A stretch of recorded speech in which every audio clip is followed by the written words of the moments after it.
오늘 말씀 보겠습니다. 잠언 23장 24절, 지난주에 보았던 말씀과 똑같은 말씀이고요. 같이 한번 읽어보겠습니다.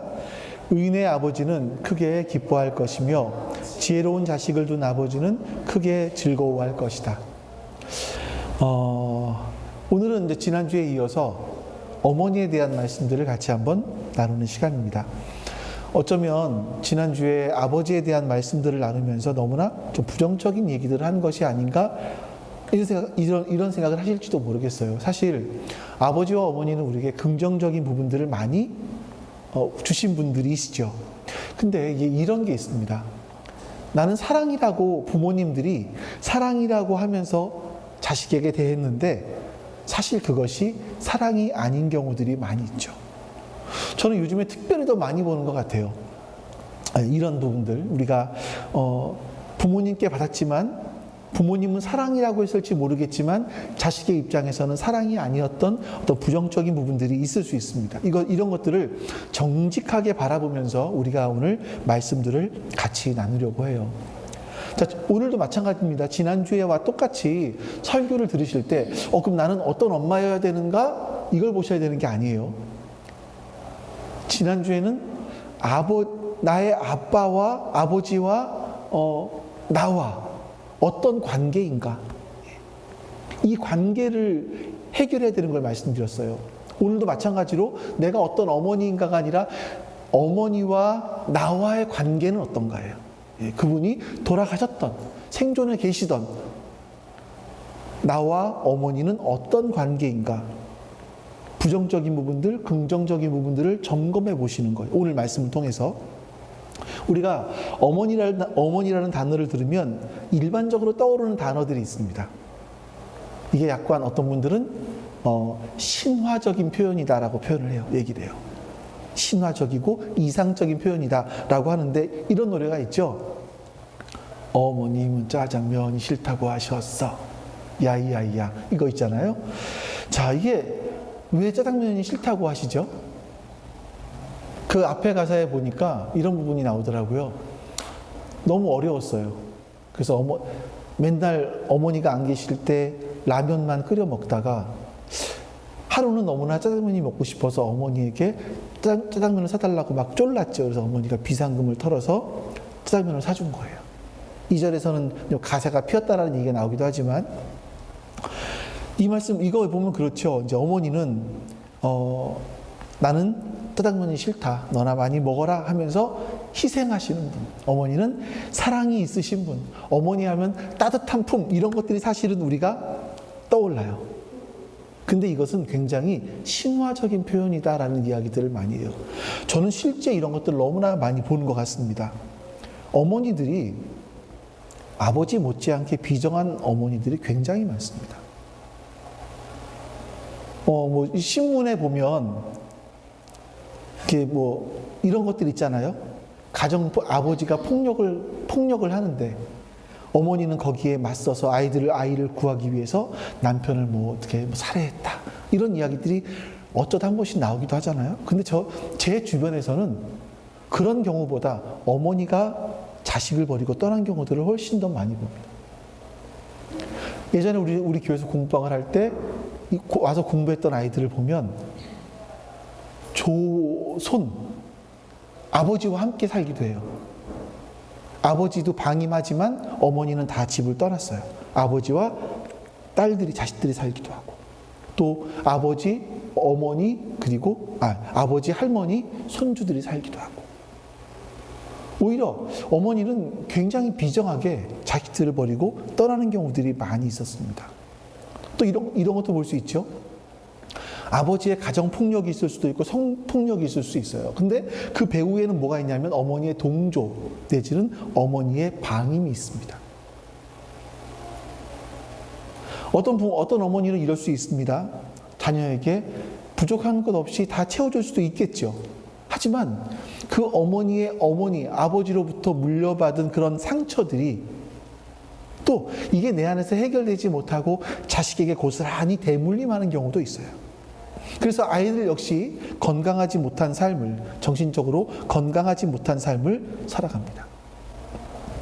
어머니는 아이들이 만나는 최초의 인격이에요. 아니면 어쩌면 그 태어나기 전부터 맞닥뜨린 최초의 인격일 수 있어요. 그리고 어머니와 가장 많은 시간을 보냅니다.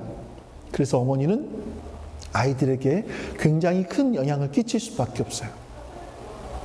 자, 이 어머니의 유형을 당신은 어떤 어머니입니까? 라는 책에 보니까 루이 쉬첸회퍼라는 독일 학자가 쓴 책인데 14세부터 시작해서 85세까지의 사람들을 인터뷰했어요. 그 어머니의 유형을 4가지로 나눴습니다. 한번 보실까요? 첫 번째는 권력형 어머니예요. 이 권력형 어머니는요, 자녀와 관계에서 대부분의 문제들을 자기가 결정하려고 해요. 이제 머리 모양, 어떤 옷을 입고, 어떤 취미를 가지고, 어떤 대학을 진학하고, 이런 것들 어머니가 결정을 하려고 하는 거죠. 우리나라에도 이런 경우가 굉장히 지금은 많습니다. 이러다 보면 뭐가 문제가 되냐면요, 아이들이 자신감을 잃어버린대요. 어머니가 항상 결정해 줬기 때문에 자녀들은 자신감을 나중에 성인이 돼서 내 스스로 결정하고 뭔가를 해결해야 될 때 이거를 하지 못한다는 거죠. 자기를 주장하지 못하는 그런 성인. 그래서 결국 모든 일들을 어머니에 떠넘기거나 물어보는 스타일. 마마보이라고 요즘 우리가 할까요? 두 번째는 희생형 어머니가 있어요. 독일에도 이런 게 있대요. 이런 어머니들은 끊임없이 자식들에게 죄책감을 심어주는 거예요. 내가 너를 위해서 희생했어. 이걸 무기 삼아서 내가 너에게 이렇게 희생했으니 너는 내 말을 들어야 돼. 복종을 강요하는 어머니. 그래서 이 아이들은요, 성장하는 과정 속에서 이제 어머니가 계속 죄책감을 심어주기 때문에 아이들은 자라서까지 나 때문에 누구가 희생되는 건 아닌가? 나 때문에 누가 어려워지는 건 아닌가? 이런 내가 무언가 잘못하고 있다라는 그런 막연한 생각들을 많이 갖게 된대요. 어떤 문제가 있었을 때 내가 잘못한 거야, 내가 문제야, 이런 생각들을 갖는다는 거죠. 세 번째는 자기 도취형 어머니래요. 이런 어머니는 자식들을 자기를 내세우기 위한 도구로 삼습니다. 내 자녀는 어떤 모양이 되어야 되고 어떤 직업을 가져야 되고 어떤 구체적인 그림을 가지고 있죠. 자기가 생각하는 대로 아이를 디자인해서 키우려고 합니다. 그래서 이런 아이들은 자라다 보면 사실은 많은 걸 가질 수 있지만 자기가 뭘 하고 싶은지 몰라요. 자기가 누군지도 모르고 자란다고 합니다. 마지막으로는 애정결핍형 어머니가 있대요. 이런 어머니는 칭찬을 잘 못해요. 왜냐하면 칭찬을 받아보지 못했기 때문이겠죠. 스킨십도 못해요. 무관심해요. 편애해요. 이런 어머니 밑에 자란다 보면 아이들이 다정하지 못하고, 그러다 보면 난 이렇게 내가 사랑을 못할 바에는 나는 아이를 낳지 않겠어 라고 하는 사람들까지도 많이 생긴다고 합니다. 물론 이건 지금 독일 거예요.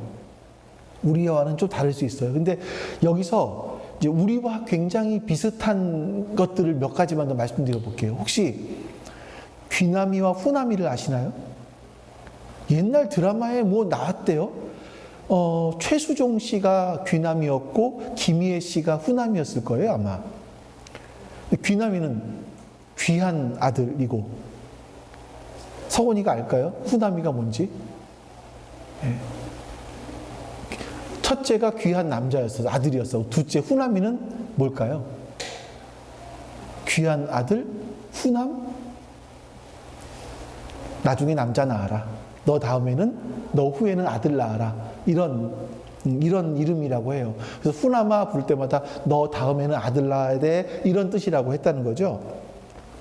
그러니까 예전에는요, 아들, 딸을 굉장히 많이 차별했습니다. 어머니들이 아들들에게는요, 남자는 부엌에 들어가면 뭐가 떨어진다. 이런 말을 했습니다. 그러니까 부엌은요, 여자나 들어가는 것이라고 어머니들이 스스로 남녀 차별을 하고 있었던 거죠. 자, 아버지 또는 남편과의 관계도 마찬가지입니다. 한국의 남편 대부분들이 가부장적이잖아요. 그래서 남편들로부터 어머니가 제대로 대우를 못 받습니다.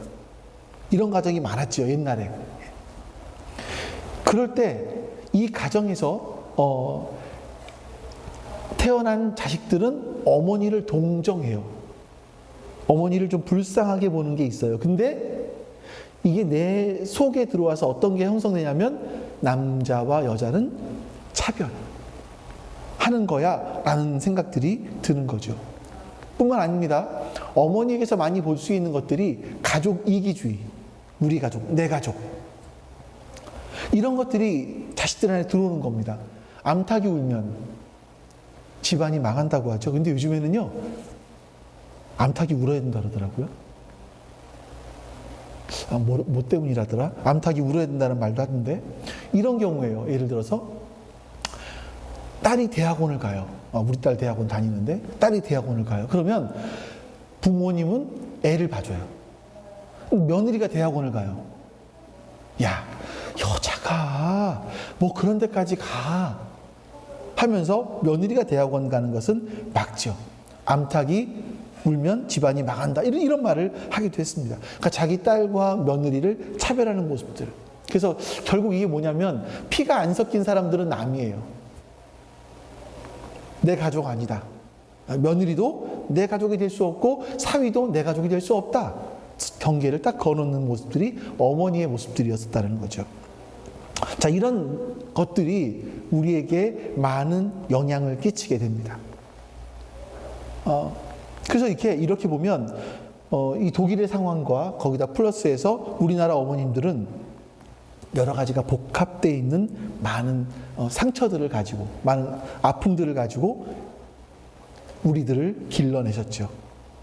자, 이렇게 어릴 때부터 어머니를 가장 가까이서 보면서 어머니의 건강하지 못한 부분들을 보고 듣고 우리 내면에 쌓아가면서 성장을 합니다. 자, 그럼 여러분 보십시오. 우리가 어떻게 해야 어머니로부터 물려받은 것들이 있잖아요. 유산들이 있잖아요. 그것이 상처가 아니라 우리에게 선물이 되게 할 수 있을까? 이걸 생각해 보셔야 되는 거죠. 지난주에 우리가 아버지에 대해서 평가해야 된다고 말씀드렸습니다. 아버지가 준 정신적인 유산들이 있어요. 긍정적이든 부정적이든 이걸 평가하는 겁니다. 그래서 그 후에 아버지와 나를 대등한 관계에 놓고 보는 거죠. 왜냐하면 아버지와 아들, 또 이 자녀들과의 관계에서 가장 큰 문제는요, 권위의 문제거든요. 아버지는 위에서 지시하는 사람이고 자녀는 밑에 따라야 되는 사람이라는 생각들이 많이 있습니다. 그러면 함께 성장해 가지 못해요. 아니면 내 마음속의 상처들을 치유하고 이게 올바로 서지를 못하는 거죠. 인격적인 대등한 관계, 대등한 존재라고 내가 인식했을 때 비로소 우리는 관계가 발전할 수 있는 겁니다. 어머니의 경우도 마찬가지예요. 어머니가 주신 정신적인 유산을 평가해 보셔야만 합니다. 어머니가 준 영향력을 객관적으로 이해하시는 게 필요하죠. 자, 우리 어머니가 주신 영향력이 뭐가 있을까요? 긍정적인 게 뭐가 있었을까요? 어머니의 희생, 사랑, 따뜻한 품, 뭐 이런 게 긍정적일 겁니다.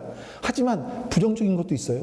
남성 우월주의, 성차별, 열등감, 또 이런 것들. 그러니까 아버지에 대한, 남자에 대한 끊임없이 부정적인 이야기들, 이런 것들을 심어줄 수 있었다라는 거죠. 근데 우리가 이 어머니를 평가해야 되는 이유가 뭐냐면, 여러분 잘 보세요. 이 어머니를 평가해서 어머니의 잘못된 부분들을 꼬집어내고 이거 돌을 던지자는 얘기가 아니고요. 어머니를 평가하는 일은, 아버지를 평가하는 일은 나를 알게 되는 거예요. 어머니와 아버지를 평가하는 일은 나를 아는 거예요. 아무리 부족한 어머니여도 그 어머니의 희생과 눈물과 사랑이 있습니다. 단지 대부분의 경우에 부모님들이 사랑을 어떻게 하는지를 몰라서 우리에게 상처가 된 경우들이 있지만, 그 사랑이라고 알고 한 거지만 사랑으로 하셨단 말이에요. 그게 유산이에요. 우리에게 준 유산, 우리 내면에 있는 유산들, 정신적인 유산들. 그게 지금의 나를 만든 겁니다. 이런 어머니로부터 받은 조각들이, 이 인생의 조각들이 있어요. 이게 내 속에 들어와서 나를 만들어낸 거죠. 우리 마지막에 있는 그림 하나, 이게 이불 사진이 하나 있어요. 이걸 먼저 볼까요? 자, 이게 뭐냐면 조각 이불이에요. 조각이불이 뭔지 아시죠? 옛날에는 아마 천들이 많이 없었으니까 집에서 못 쓰는 천들을 조각조각 이어 붙여서 큰 천을 만들고 이불을 때로는 만들기도 했습니다. 자, 여기서 보시면 저렇게 보이는 거 꽃무늬 같은 경우는 머플러 같기도 하고요. 또 어떤 것은 한복천 같기도 하고 여러 가지 것들이 같이 섞여서 이불이 하나 만들어지잖아요. 여러분, 마찬가지인 겁니다. 우리의 인생이라는 것도 똑같아요. 아버지가 주시고 어머니가 주신 내 안에 있는 상처도 있고 긍정적인 부분들, 부정적인 부분들이 내 안에 있어요. 이것들이 조각조각 만들어져서 내가 된 거예요. 이게 나라는 거예요. 이게 나. 근데 이 나를 알기 위해서는 누구를 알아야 되냐면 나에게 영향을 준 부모님을 알아야 돼요. 그래야 여기서 우리가 자유로워질 수 있는 거예요. 어머니가 누군지를 알아야 나를 알 수 있어요. 근데 이걸 모르고 우리가 어떻게 내가 만들어지고 내가 어떤 것을 가지고 있는지도 모르는 상태에서 결혼을 합니다. 갑자기 내가 속에서 뭐가 훅 치밀어 오르는데 왜 그런지도 몰라요. 이유를 몰라요. 그래서 결혼하는 거예요. 난 왜 이렇게 열등의식이 있지? 이것도 모르면서 결혼하는 거죠. 그러면서 또 다른 인격과 만나서 막 얽히고 설키면서 사니 헤어지니 막 이러고 사는 거예요. 우리에게 있어서 아버지 어머니는 어떤 의미로 어떤 모습이든지 희생하고 고생하신 분들인데 우리에게 주신 선물들을 우리가 객관적으로 볼 수 있어야 돼요. 나에게 끼친 정신적인 유산이 무엇이고 긍정적이고 부정적인 것이 무엇인지를 발견해서 내가 누군지, 내가 어떤 존재인지, 나는 어떻게 형성되었고 내 성격은 어떻게 이루어졌는지, 나의 약점은 무엇이고 나의 강점은 무엇인지를 여러분들이 보실 수가 있어야 되는 거예요. 그래서 어머니가 주신 유산들을 객관적으로 봐야 돼요. 두 번째, 어머니와 나를 독립적인 관계로 발전시켜야 돼요. 자, 아버지와 나는 대등한 관계라고 했다면 어머니와 나는 독립적인 관계가 되어야 돼요. 자, 이런 유명한 질문이 있습니다. 여러분 한번 생각해 보세요. 만약에 서건이에게 물어볼게요. 엄마와 아내가 여친이 물에 빠졌어. 누구부터 구할래요? 자, 엄마가 옆에 있으니 답하기가 참 애매할 거예요. 엄마. 네, 엄마. 네? 틀렸어요? 자, 우리나라는 보통 엄마부터 구한다고 얘기를 해요. 아마 분명히 엄마가 옆에 있기 때문에 엄마부터라고 얘기했겠죠. 당연하죠. 근데 요즘 들어는 답이 좀 다양합니다. 나는 수영을 못해서 못 구해. 아니면 구조대를 불러. 우리 가족은 물놀이를 원래 안 가. 이런 답들이 있어요. 예. 이런 똑같은 질문을 아내한테 합니다. 남자들은 좀 이렇게 다양한 답을 하는데 아내에게 하면 남편과 자식이 물에 빠졌어요. 누굴 먼저 구할까요? 자식 100%, 거의 100%래요. 왜냐하면 자식이 우선이죠. 남편은 힘이 세니까 자기가 알아서 살아나올 거예요. 라고 하는 거죠. 자, 이거는요, 정신과에서 물어보는 고전적인 질문이라고 합니다. 이게 뭐냐면, 이것을 물어보는 의도는요, 어머니와 배우자 중에 내가 선택한 것이 무엇이냐라는 것을 누군지를 분명히 알고 있냐라는 그런 질문이라고 해요. 내가 선택한 것. 그러니까 성인이 된다는 거 뭡니까? 지난주에도 말씀드렸지만 성인이 되었다는 건 뭐냐면 내가 선택하고 선택한 거에 대한 책임을 질 수 있는 존재가 되는 거예요. 이게 성인이란 말이에요. 어머니는 내가 선택한 분이 아니에요. 아내는 내가 선택했어요. 그러면 선택한 사람에 대해 내가 책임을 질 수 있는 것이 성인이라는 거예요. 이것이 정신과적으로 봤을 때 성인이 된 건강한 답이다. 이렇게 학자들이 이야기를 합니다. 그래서 보시면 이거예요. 어머니와 결속되어 있는, 우리 어머니들은 감정적으로, 어머니와 자녀들은요, 감정적으로 많이 얽혀 있어요. 이게 아니라, 결속되어 있는 게 아니라 독립된 관계로 가셔야 돼요. 그러니까 성인, 어른이 되어야 된다는 말이죠. 어른 대 어른으로 만나야 된다는 거예요. 그러니까 지난주에 말씀드렸죠. 사춘기는 10대 때 아이들이 정서적으로 부모님으로부터 독립하려는 것이에요. 20대가 되면 경제적, 신체적 또 정신적으로 독립을 해야 되는 겁니다. 어머니가 이런 말을 하는 어머니라면 특히 더 내가 정신적으로 독립을 해야 되는구나를 분명히 알라고 얘기한대요. 자, 뭐냐면 엄마는 너밖에 없어. 야, 너 아니면 엄마 마음 누가 알아주니? 또 간혹 가다가 야, 너 아니면 나는 진작 이혼했다.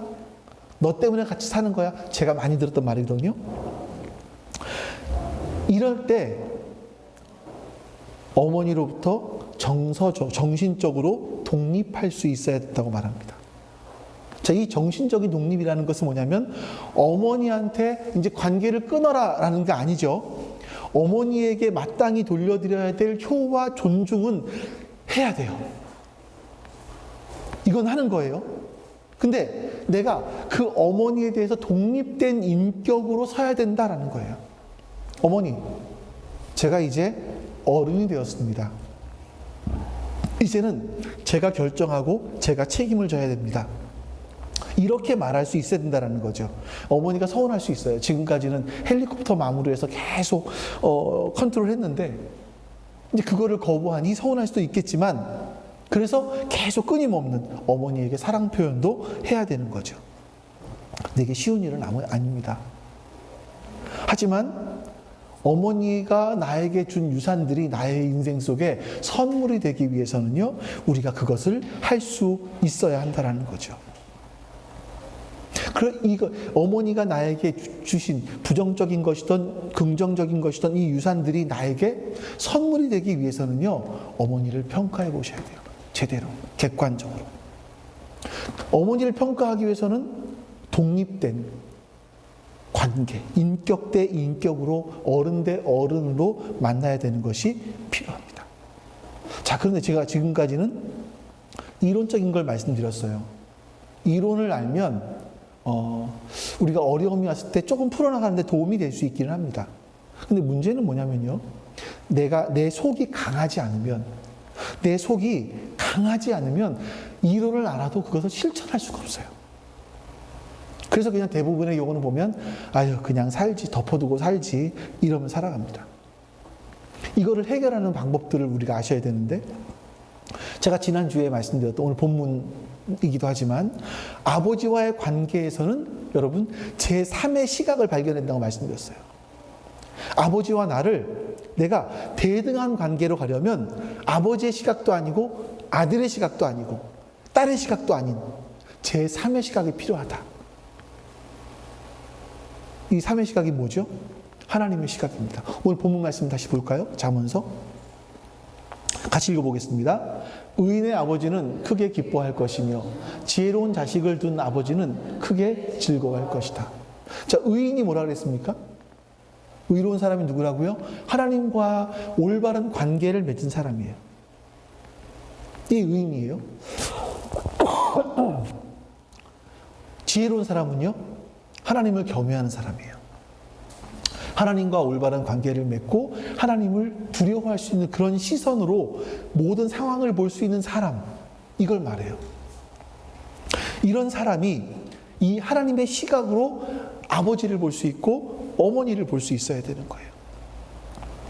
그럴 때 진짜 부모님에게 부모님을 기쁘게 할 수 있고 즐겁게 할 수 있다고 말씀하시죠. 그래서 우리의 필요한 것들이 아버지에게는 제3의 시각이 필요했다면 어머니에게는요, 제3의 사랑이 필요합니다. 어머니의 사랑도 아니고 나의 사랑도 아닌 제3의 사랑. 이것을 우리가 발견했을 때 비로소 우리는 어머니로부터 독립해서 홀로 서는 인격으로 설 수 있게 되는 겁니다. 어머니는 어떤 면에서 우리에게 사랑이 뭔지를 알려주신 분이에요. 그렇죠? 나를 지탱해 줬던 마지막 보루이기도 했습니다. 근데 이런 어머니로부터 정신적으로 독립하기 위해서는요, 어머니의 사랑보다 더 큰 사랑을 발견하셔야 돼요. 우리가 하나님을 믿는 사람이라면요, 그 하나님의 사랑이, 진짜 사랑이 하나님에게로부터 온다라는 사실을 알고 있습니다. 어머니의 사랑이 희생적이었습니다. 무조건적이긴 했습니다만 불완전했어요. 거기에는 상처들이 같이 묻어나왔어요. 아픔들이 같이 묻어나왔어요. 어머니의 죄성도 같이 묻어나와요. 근데 우리 하늘 아버지, 하나님께서 우리에게 보여주신 그 사랑은 완전하고 무조건적인 사랑이죠. 그 사랑을 통해서 진짜 우리는 의로운 사람이 될 수 있고 지혜로운 사람이 될 수 있는 거예요. 여러분 잘 아시는 성경 구절 하나 더 볼게요. 요한일서 3장 16절입니다. 같이 읽어볼게요. 그리스도께서 우리를 위하여 자기 목숨을 버리셨습니다. 이것으로 우리가 사랑을 알게 되었습니다. 그러므로 우리도 형제 자매를 위하여 목숨을 버리는 것이 마땅합니다. 여러분, 그리스도께서 우리를 위해서 자기 목숨을 버리셨대요. 그래서 우리가 진짜 사랑이 무엇인지를 알게 되었다고 말합니다. 부모님이 우리를 사랑하지만 목숨을 버리는 부모님도 있을 거예요. 있겠죠. 부모님을 통해서 사랑을 맛보았지만 진짜 사랑은 예수 그리스도를 통해서 우리가 맛볼 수 있다. 배울 수 있다. 하나님께로부터 온 사랑이 진짜 사랑이다라고 성경은 말씀하시죠. 이런 사랑을 받은 사람만이 여러분 어떻게 됩니까?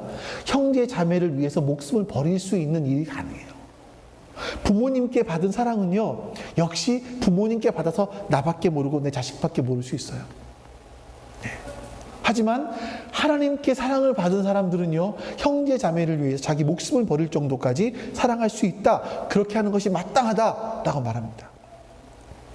아버지와 어머니의 관계에서 어떤 부분들은 그냥 덮어놓고 지나가면 편할지 모르겠어요.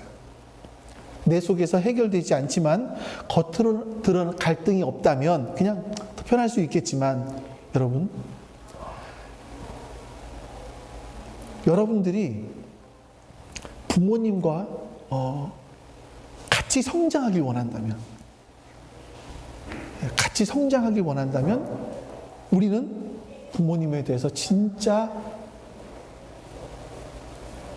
사랑하고 어쩌면 자기 목숨을 내어둘 정도의 그런 사랑을 가지고 부모님께 우리 말씀을 드려야 될지 어머님께 말씀을 드려야 될지도 몰라요. 정직하게 어머니에게 이런 부분이 나의 상처였습니다. 이런 부분이 나의 아픔이었습니다. 라고 이야기해야 될지도 몰라요. 아니 그렇게 해야 될 겁니다. 이렇게 되기 위해서는 어머니와 내가 대등한 인격적인 관계 속에서 그런 일들을 할 수 있어야 하는 겁니다. 그럴 때 비로소 우리가 성장해 나갈 수 있어요. 자, 그러면 그런 과정을 어떻게 갈 수 있을까 하는 거예요. 어떻게 어머니가 이거 속상해할 걸 뻔히 알면서 내가 그 얘기를 할 수 있을까? 내 속에 있는 것만으로는 안 돼요. 여러분, 기독교인이 된다는 건 뭡니까? 내 속에 사랑이 없구나라는 걸 발견하는 거예요. 내가 정말 인생의 내 중요한 일들을 내 스스로는 할 수 없구나라는 것을 발견하는 거죠. 이게 그리스도인이 된다는 겁니다. 무조건적인 하나님 사랑을 받아서 내가 누리게 되었고 그 사랑이 어머니와 아버지 사랑과 비견될 수 없을 정도로 큰 사랑이다. 이 제3의 사랑을 발견하는 거죠. 그래서 그 사랑을 어머니에게 말씀드리는 거예요. 그 사랑으로 어머니에게 말씀드리는 거죠. 로마서에서 바울이 이런 말을 합니다. 로마서 5장 4, 5절 말씀 같이 읽어봅니다. 그뿐 아니라 우리는 환난을 자랑합니다. 우리가 알기로 환난은 인내력을 낳고 인내력은 단단한 인격을 낳게 되는 줄 알고 있기 때문입니다. 이 희망은 우리를 실망시키지 않습니다. 하나님께서 우리에게 주신 성령을 통하여 그의 사랑을 우리 마음속에 부어주셨기 때문입니다. 우리가 어려움을 겪어도 그 어려움을 자랑할 수 있어요. 왜냐하면 이 어려움이 우리로 하여금 인내력을 낳게 돼요. 인내력은 결국 뭘 낳습니까? 단단한 인격을 낳아요. 그래서 우리로 하여금 아주 균형 잡힌 사람이 되게 해주는 거예요. 근데 이 희망이 이렇게 될 수 있는 이 희망이 부끄럽지 않습니다. 이런 희망을 갖는 게 근거 없는 희망이 아니에요. 왜냐하면 하나님께서 우리에게 주신 성령을 통해서 그의 사랑을 우리 마음속에 부어주셨기 때문입니다. 하나님의 사랑이 우리 안에 가득 차 있기 때문에 나의 어머니와의 관계가, 나의 아버지와의 관계가 잘못되어 있는 부분들이 있다면 어렵더라도 그것을 극복해냈을 때 비로소 우리는 단단한 인격을 갖게 되는 거죠. 우리의 소망이 바로 거기에 있는 겁니다. 여러분, 많은 그리스도인들의 불행이 뭡니까? 우리가 그 하나님께서 부어주시는 그 큰 사랑을 잘 경험하지 못한다는 거예요. 그 사랑이 우리 안에 잘 부어지지 않는다는 겁니다. 그래서 세상 사람과 똑같이 내 힘으로 사랑하려고 해요. 내 힘으로 무언가를 해보려고 해요. 일반 사람과 똑같이 말입니다. 여러분, 우리가 어떻게 해야 하나님의 사랑이 우리 속에 들어와서 그 제3의 사랑으로 움직일 수 있을까요? 간단한 답이 하나 있습니다. 그건 뭐냐면 예배입니다. 예배는 여러분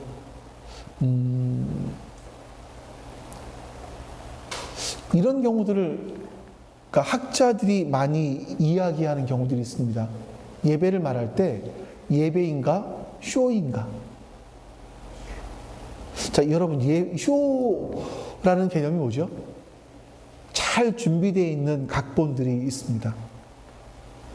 초단위로 준비되어 있는 그런 각본들을 가지고 준비하는 것들. 그래서 그 강남에 있는 S교회의 어떤 분은, 제가 그 얘기를 듣고 깜짝 놀랐는데 실제 그 교회 그 간사한테 들었던 이야기예요. 깜짝 놀란 것이 외국에서 선교사님이 왔어요. 미리 왔는데 각본을 짜기를 자기가 모르는 상태에서 기도하다가 준비를 했고, 그 준비한 걸 선물을 딱 준비하면서 기도를 하는데 그 사람이 딱 거기서 있는 거를 발견을 하고 우연스럽게 만나서 이걸 전해주는 식으로 쇼를 하는 거예요. 오 아무개 씨가 그런 일들을 하나. 그러니까 이게 억지로 감동을 꾸며내고 내가 영적으로 뭔가 신비한 사람이라는 걸 보여주기 위해서 쇼를 하는 거예요. 예배인가? 쇼인가? 여러분, 예배는 뭡니까? 예배는 우리가 많은 경우에 말씀을 많이 드리지만 사실 오해할 수 있는 부분이 잘 안 되는 부분들이 뭐냐면, 예배는요, 앞에 인도하는 사람이 잘 인도해야 된다고 생각을 해요. 뭐 재밌게 하던 뭘 하던 어떻든 간에 울리고 웃기고. 근데 예배는 그런 게 아닙니다. 예배는 내가 하나님 앞에 서는 시간이에요. 내가 하나님 앞에 1대1로 서서 하나님을 만나는 시간입니다. 그래서 그 예배를 통해서 여러분, 내가 하나님께 취하는 겁니다. 하나님의 사랑 속에 잠기는 거예요. 오늘날 그리스도인들이 하나님께 예배 드리는 걸 잃어버렸습니다. 그래서 하나님의 사랑이 우리의 가슴에 가득 부어지지를 잘 못해요. 그래서 이런 부모님과의 문제, 아버지와의 문제, 이런 부분들을 제가 상담 기법을 많이 동원해서 말씀을 드렸지만, 그냥 단순하게 상담을 해서 내지는 심리적인 도움으로 이런 것들을 통해서 해결하려고 하기도 해요. 근데 사실은 안 되죠. 어느 정도까지는 가능할 수 있을지 모르겠지만 실제적으로는 되지 않습니다. 왜냐하면 우리 속에 하나님의 사랑이 있어야 되는데 그 사랑이 없기 때문에. 그 하나님의 사랑, 그 사랑에 푹 빠져볼 수 있는 시간은 사실은 예배예요. 여러분들이 예배를 준비하고 오셔야 되는 겁니다. 기도하면서 준비하면서 오셔야 되는 거죠. 어떤 경우에 보면 우리가 이제 이럴 수 있어요. 그 어떤 찬양 인도하시는 분이 이런 얘기를 하더라고요. 찬양 인도하시는 분이 새로 부목사로, 찬양 인도자로 한 교회에 부입을 해서 갔어요. 그러니까 처음 뭐냐, 신선하니까. 이제 이분이 어떤 기법들을 많이 써서 울리기도 하고 웃기기도 하고 막 이러면서 찬양을 같이 했대요. 근데 시간이 지나면서 그게 익숙해지는 거예요. 딱 2년 가더래요. 그분이 하는 찬송을 인도하는 기법들이 2년이 가니까 똑같이 여전히 무덤덤하게 찬송을 하더라는 겁니다. 그래서 이분이 이제 그다음부터는 어떤 그런 기법들을 다 빼고 담백하게, 솔직하게 했다라는 얘기가 있어요. 마찬가지 아닐까요? 어떻게 보면 여러분들과 저는 참 오랜 시간들을 같이 했습니다. 그래서 너무나 익숙하실 수 있어요. 새롭지 않을 수 있어요. 새롭지 않은 것 때문에 하나님의 말씀도 그냥 무덤덤하게 받아들이실 수 있지 않을까 하는 생각들이 들기도 해요. 그래서 여러분들도 저도 나름 그렇습니다. 여러분들도 예배 참석하시기 위해서 준비를 하고 오셔야 돼요. 기도로 준비를 하시면서 이 자리에 같이 참석을 하셔야 되는 거죠. 그래서 하나님을 만날 수 있는 시간, 하나님의 사랑이 우리 안에 가득 채워지는 그런 시간들이 되셔야 하는 겁니다. 여러분들이 정말 여러분들이 진짜 좋아하는 것에 한번 빠져보세요. 저는 신입사님이 예전에 말했을 때 교회에 떡 케이크를 만들어 오시고 또 성도들 나눠주실 떡을 만들어 오셨을 때는 하나도 힘든지 몰랐다는 얘기를 기억해요. 왜냐하면 즐겁게 하기 때문에 거기에 내가 즐거운 일에 빠져 있으면 그래요. 여러분들이 어떤 고상한 취미에 빠져 있으면 여러분들은 그 빠져 있는 것 때문에 고상한 사람이 될 거예요. 그림을 그리는데 빠져 있어요. 그러면 나는 그림이 취미인 사람. 얼마나 고상해요? 근데 내가 아주 저질스러운 거에 취미에 빠져 있다고 생각을 해보세요. 그럼 그 사람은 저질스러운 사람이 될 거예요. 마찬가지죠. 우리가 하나님께 빠져 있다고 생각을 해보세요. 하나님께 빠져 있으면, 하나님께 푹 잠겨 있으면 거기서 흘러나오는 게 뭘까요? 거기서 뭐가 흘러나올까요? 다른 사람을 위해서 목숨을 버리는 데까지 갈 수 있는 그런 사랑이 우리 가운데 흘러나올 수 있다라고 얘기하는 겁니다.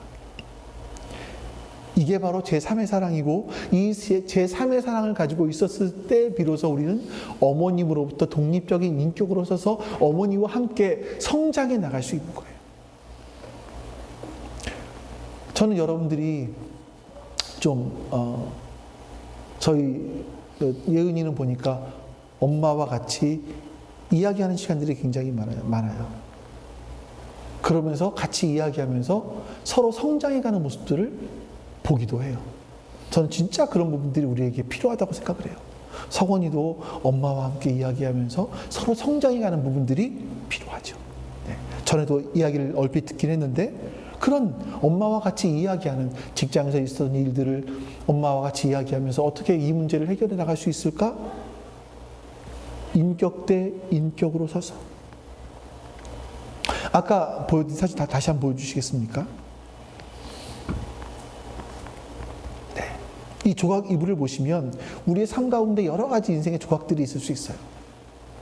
나라는 사람은 이런 조각들이 모여져서 내가 만들어진 겁니다.